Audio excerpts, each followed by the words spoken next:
നമസ്കാരം. National broadcasting ന്യൂസിന്റെ അപ്ഡേറ്റ്സിലേക്ക് ഏവർക്കും സ്വാഗതം.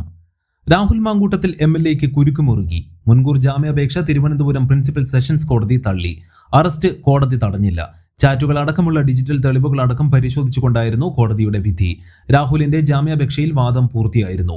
ജാമ്യാപേക്ഷയിൽ വിശദമായ വാദത്തിനു ശേഷമാണിപ്പോൾ ജാമ്യം തള്ളിയെന്ന സുപ്രധാന വിധി വന്നിരിക്കുന്നത്. അതേസമയം ബലാത്സംഗ കേസിൽ പ്രതിയായ രാഹുൽ മാങ്കൂട്ടത്തിലിന്റെ ഡ്രൈവർ അറസ്റ്റിൽ.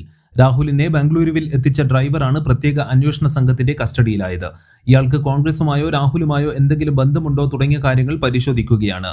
ഡ്രൈവറെ കൂടാതെ മറ്റൊരാളും കൂടി കസ്റ്റഡിയിലായിട്ടുണ്ട്. ജോസ് എന്നയാളാണ് SITയുടെ കസ്റ്റഡിയിലുള്ളത്. ഇതിനിടെ ബലാത്സംഗ കേസിൽ പ്രതിയായ രാഹുൽ മാങ്കൂട്ടത്തിലിനെ പുറത്താക്കിയത് AICCയുടെ അനുമതിയോടെയാണെന്ന് KPCC പ്രസിഡന്റ് സണ്ണി ജോസഫ് വ്യക്തമാക്കി. നടപടിക്രമങ്ങളുടെ കാലതാമസമാണ് ഉണ്ടായതെന്നും രാഹുൽ MLA സ്ഥാനം രാജിവെക്കുന്നതാണ് ഉചിതമെന്നും രാഹുലിന്റെ ചെയ്തികൾ കോൺഗ്രസ് പാർട്ടിക്ക് ചെറിയ തോതിൽ ക്ഷീണമുണ്ടാക്കി, നിയമത്തിന്റെ വഴിക്ക് പോകട്ടെ എന്നും സണ്ണി ജോസഫ് പറഞ്ഞു. സംസ്ഥാന സർക്കാരിന്റെ സിനിമാ തിയേറ്ററുകളിലെ CCTV ദൃശ്യങ്ങൾ അശ്ലീല സൈറ്റുകളിൽ. ചലച്ചിത്ര വികസന കോർപ്പറേഷന്റെ നിയന്ത്രണത്തിലുള്ള തിരുവനന്തപുരത്തെ കൈരളി, നിള, ശ്രീ തിയേറ്ററുകളിലെ CCTV ദൃശ്യങ്ങളാണ് പെയ്ഡ് സൈറ്റുകളിൽ അടക്കം പ്രചരിച്ചിരിക്കുന്നത്. സംഭവത്തിൽ സൈബർ സെല്ലും KSFDCയും അന്വേഷണം ആരംഭിച്ചു.